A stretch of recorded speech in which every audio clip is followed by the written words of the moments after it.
Hindi pa ba nakauwi ang asawa ko? Tanong ni Stella sa katulong habang ginagala ang tingin sa paligid ng sala. Kagigising niya lang at wala sa tabi niya ang asawa. Ha? Bakit sa akin mo hinahanap ang asawa mo? Mataray na sagot ng katulong. Naglapat ang mga labi niya at pinigilan ang sariling sagutin ito.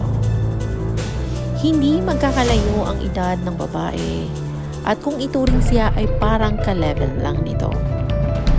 Well, sino ba naman ang gagalang sa kanya kung mismong asawa at kapatid nito ay parang katulong ang turing sa kanya?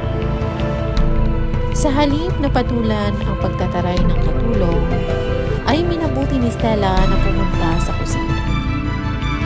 Hindi rin siya pinaghahanda ng pagkain ng katulong kapag wala ang asawa niya. Mabait lang ito sa kanila pag nasa paligid si Charles, ang asawa niya. Sinundan ni Marimar si Stella sa kusina at pinagsabihan ito. Bilisan mo riyan at linisan agad ang pinagkainan dahil darating na sina Senyorita si Pia at Doña Magda.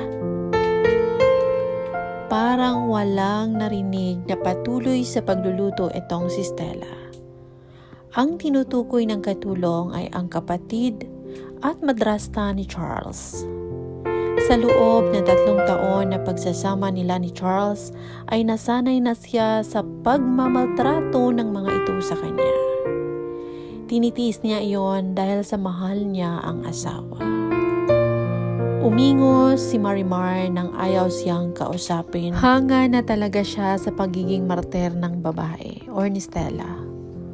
Wala siyang nakitang kaibigan nito o kamag-anak na dumadalaw mula nang maging mag-asawa. Ang alam niya lang ay malapit ang babae sa abuelo ng amo.